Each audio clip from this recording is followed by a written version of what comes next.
Hey, what's up, everyone? This is your boy Ryan with Clutch Sports Talk. Welcome you guys to another great episode I have in store for you guys.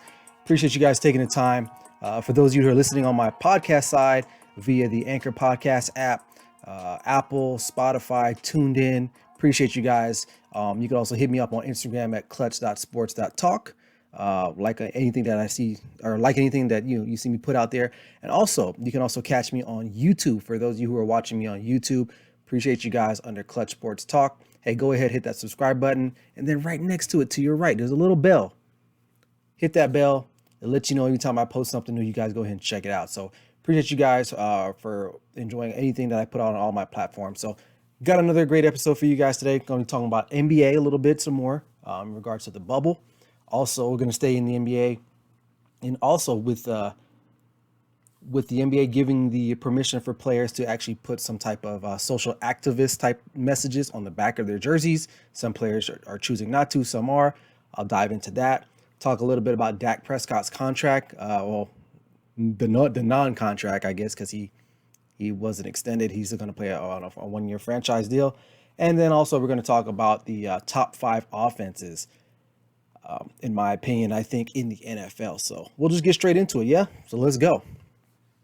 So the NBA, for those of you who don't know, they will be starting at the end of the month or early August. I talked about that on a recent podcast before.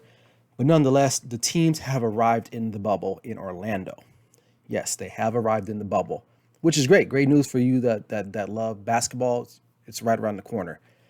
But some funny things have been going on in the last week or so. The NBA basically restricted player personnel as far as the numbers in regards to how many players and coaches and staff members can be within the bubble. And there actually are rules that are set in place for players and the other team officials to follow. And with doing so, the NBA set up a whistleblowing hotline for people to call, I guess, mainly people that are involved in the bubble or maybe, I don't know, outsiders. I don't know. I don't know the full specifics, but basically it's a whistleblowing hotline for people to call and report infractions that they may see players or player personnel or team leaders or anything of that nature. And from what I understand, the NBA has received and fielded several calls in regards to players not respecting the bubble, what you call it, the bubble rules, I guess. Guys have been ordering food from like Uber Eats and Grubhub and these other food delivery services, going outside the bubble, picking it up. Apparently, the accommodations aren't the best. It's been noted J.R. Smith, the Los Angeles Laker guard who was recently signed, he's documented the conditions that they're staying in. And most of us would probably be okay with these accommodations, but these are NBA players. They're used to their chefs, personal assistants, all these people able to get them the best quality of food, whatever they need at any given point in time. But due to the bubble restrictions, they're not allowed to. So several players like Dwight Howard, that has actually been reported. A few other players, I think one from Toronto. So basically, people basically now have and I keep saying basically, but in essence, people are calling in and reporting other players. Now, the interesting about this whole thing is that it could be a strategy used correctly, if I'm not mistaken, by another team.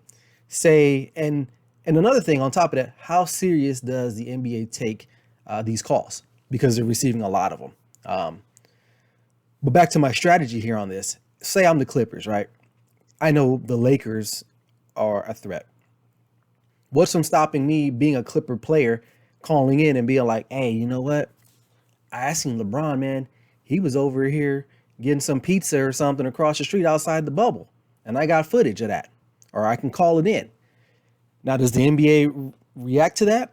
Or are they just going to kind of sweep that under the rug and say, oh, that's not true? Because obviously they need the Lakers to have LeBron in order to sell, to just sell. People are going to want to watch that matchup. I mean, you have AD, but vice versa. Someone can call about AD, or Lakers players can call about Clippers players. I mean, it can come from any side. Anybody can call against anybody at any given point in time. So my question is, how serious is the NBA taking these calls? Because again, anybody could just be calling to just be talking about anything and reporting, who knows, false things, So, but what I find is so ironic is that, and maybe the other leagues like the NHL and MLS who are kind of like in a bubble state, I haven't heard them having a whistleblowing hotline.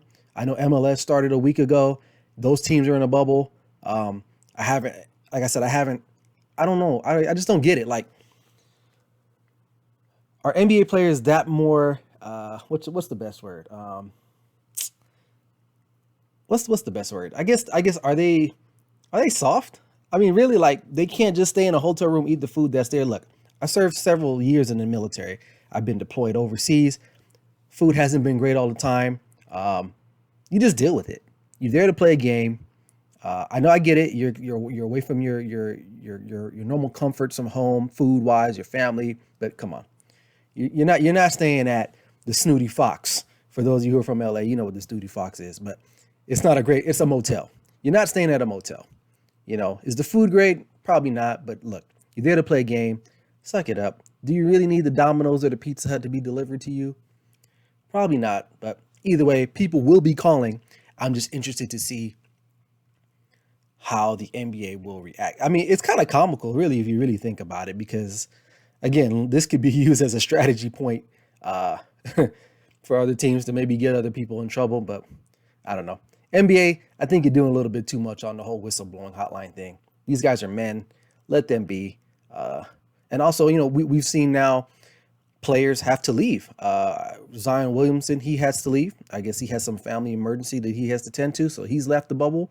When he comes back, he's going to have to spend some time quarantined again and then be able to get back in the mix depending on what time he gets back before the game starts. So hopefully everything is all right with his family. I think there was another player that actually left too.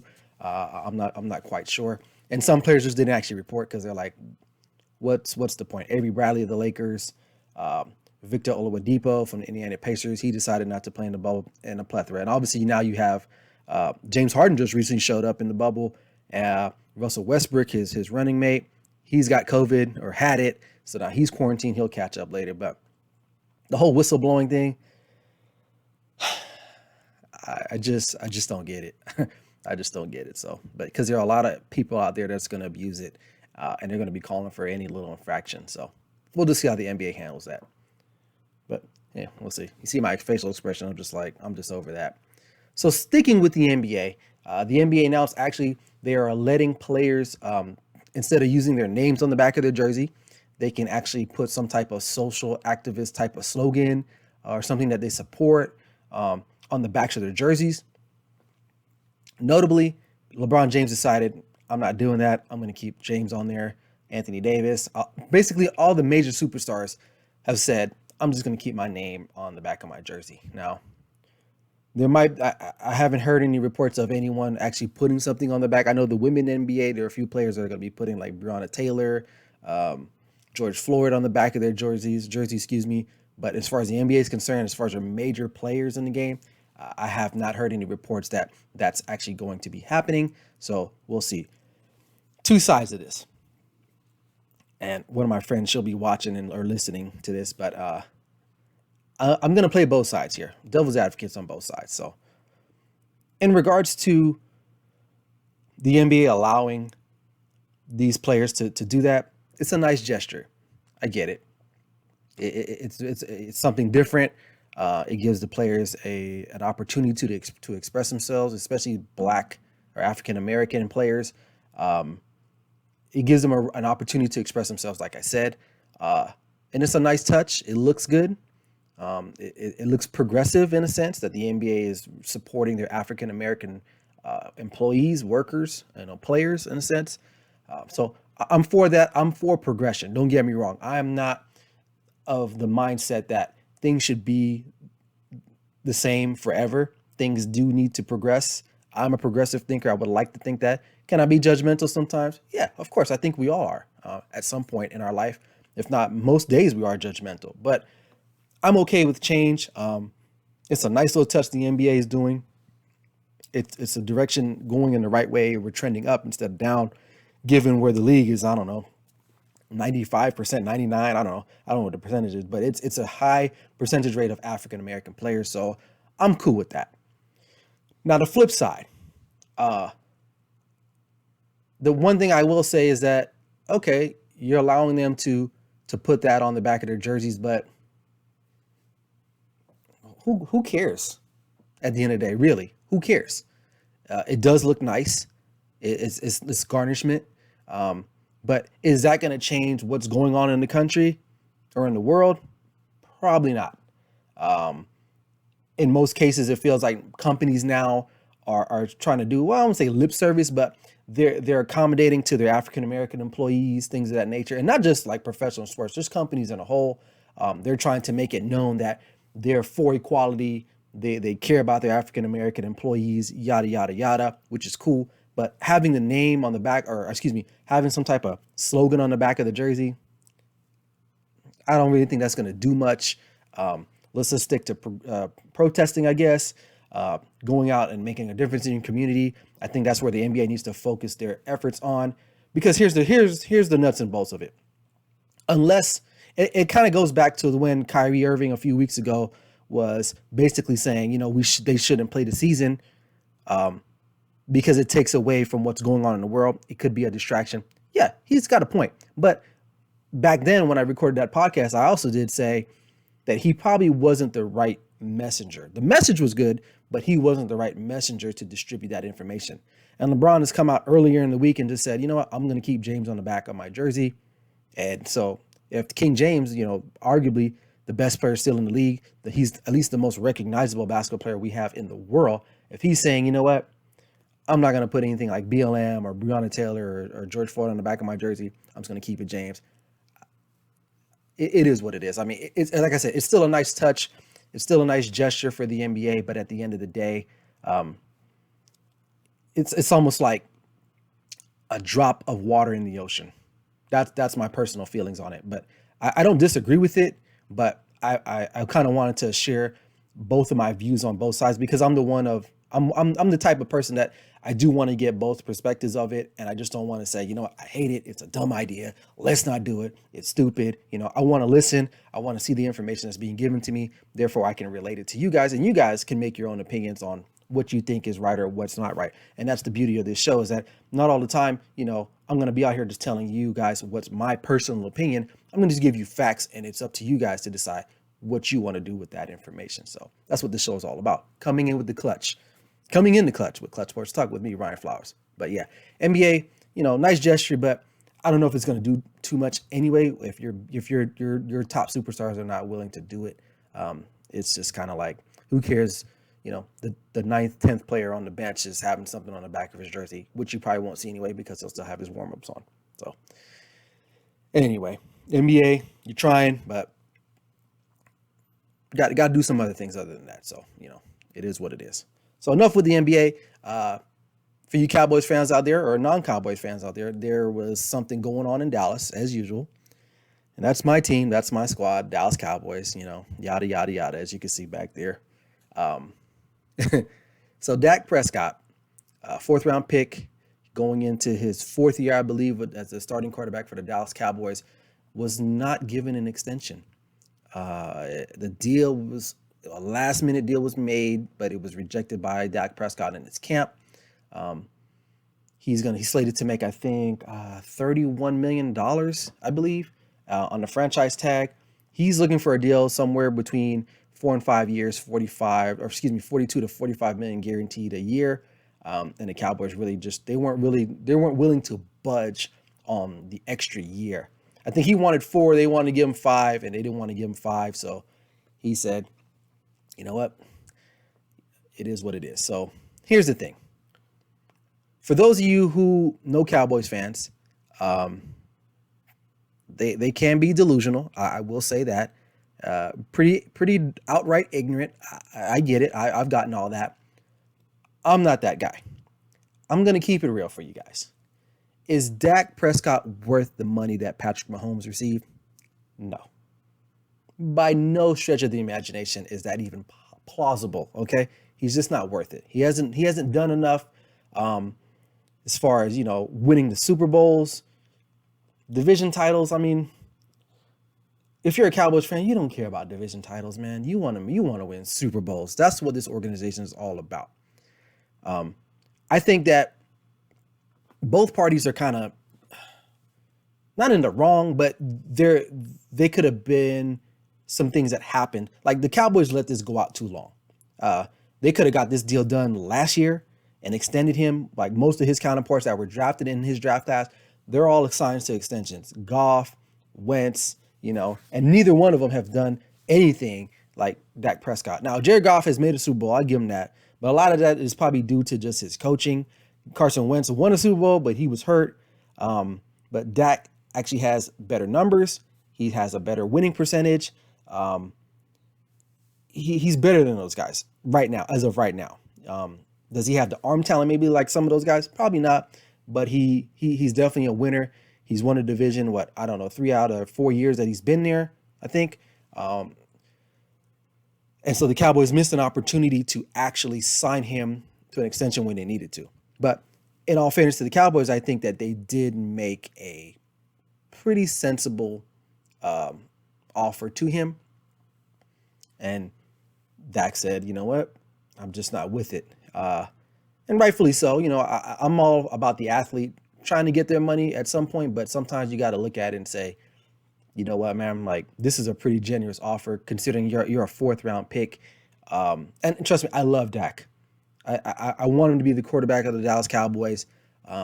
Is he Patrick Mahomes? No. Is he Russell Wilson? No. He's Dak Prescott.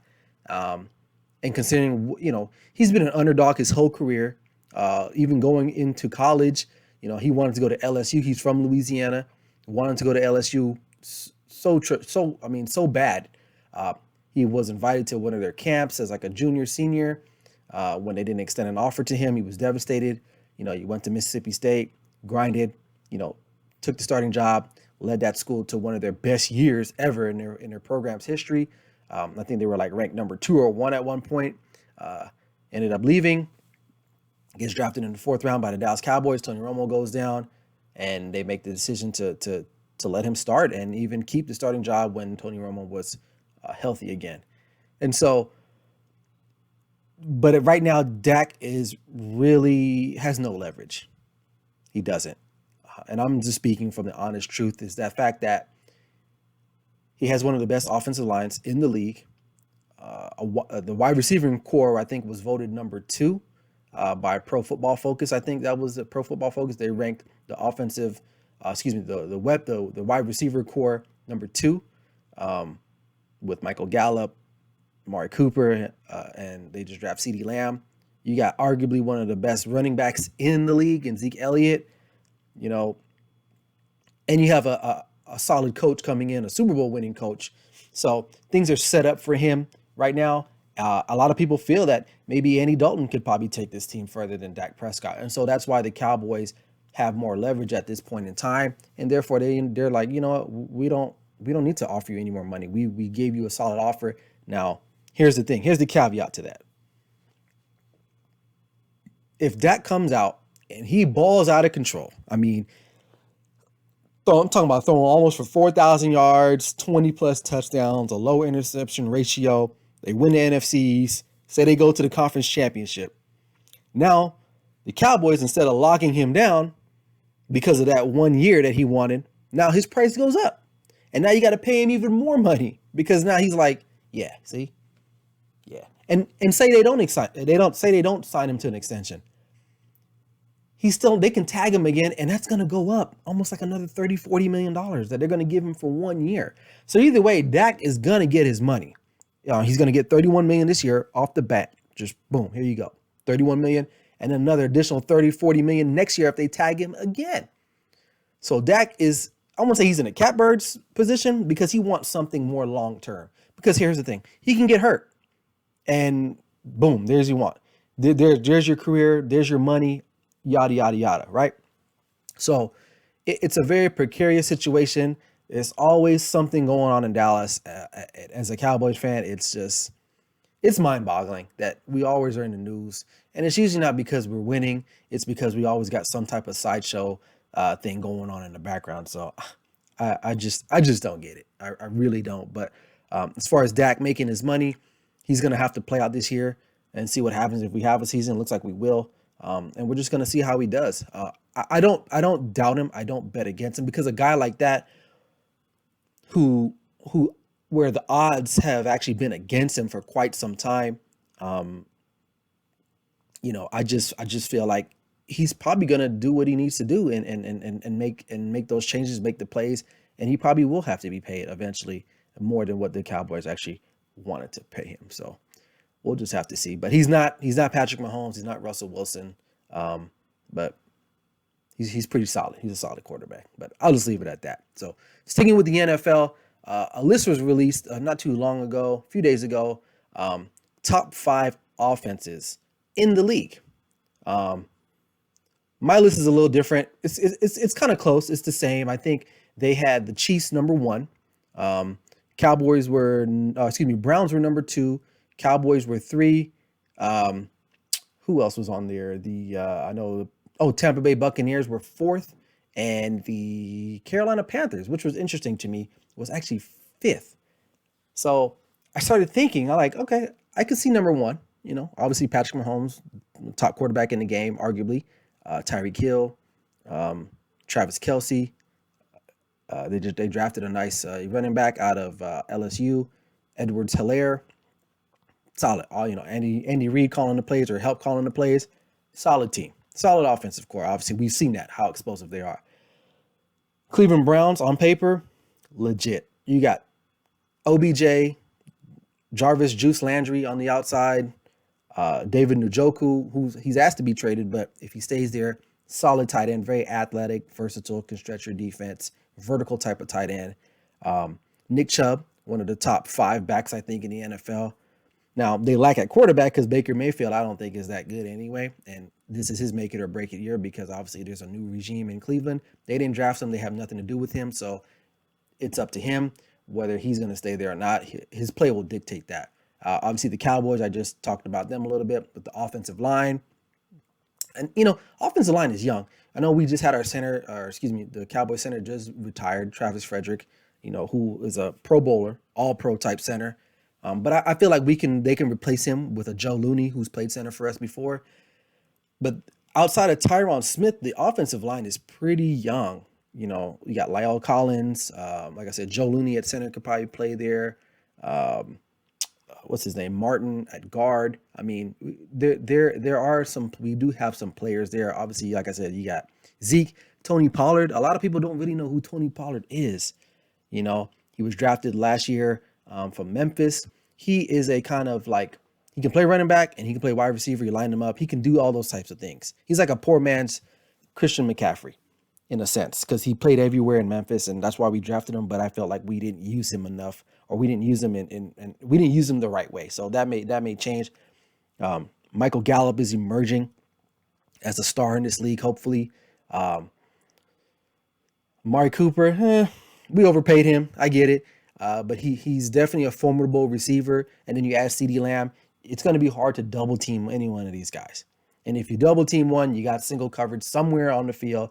And I think that the Cowboys have those guys that can actually go and beat someone. So we'll see. Dak has to work on his accuracy, but hey, we'll see. And then who else was on the list? I said, Tampa Bay Buccaneers. Obviously, they were good offensively last year. The quarterback just kept throwing to the team. Now he's out of there. You replace him with TB12, Tom Brady, the GOAT, right? You got Chris Godwin, Mike Evans, Gronk, OJ Mayo. What's the other tight end they got there? Their running back core is not that bad. It's pretty decent. So their weaponry is actually pretty solid. The one thing that I thought was interesting was the Carolina Panthers. Christian McCaffrey. That's all I can think about. They don't really have a very deep wide receiving core. I know they have Curtis Samuels. I think he's on the board there, but they lost Greg Olsen. So I was interested to see how Carolina was put over someone like New Orleans. New Orleans is very potent offense. Drew Brees has some left in the tank. Mike Thomas is one of the top receivers in the NFL. Alvin Kamara. Maybe not across the board they have the guys, but from a creative standpoint, they're one of the most talented teams within their coaching and scheming. And then you get them at home, they're pretty solid. I mean, even the Niners weren't even on this list.